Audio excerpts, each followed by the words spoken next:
Here's why some people turn red when they drink.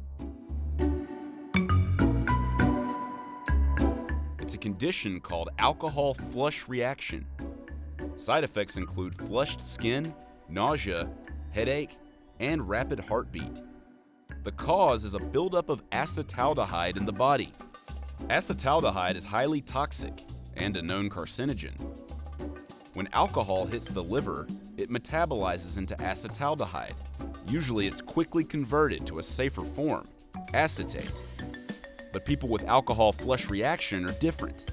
Their body turns alcohol into acetaldehyde faster, but their liver takes more time to turn acetaldehyde into acetate.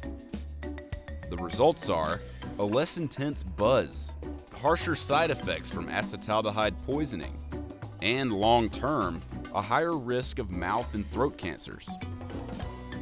Alcohol flush reaction is a genetic condition. It's thought to originate among the Han Chinese in central China. Over the centuries, it has spread throughout East Asia. An estimated 1/3 of East Asians have it. Since the condition is genetic, there is no cure. The upside? Those afflicted often avoid excessive drinking and alcoholism.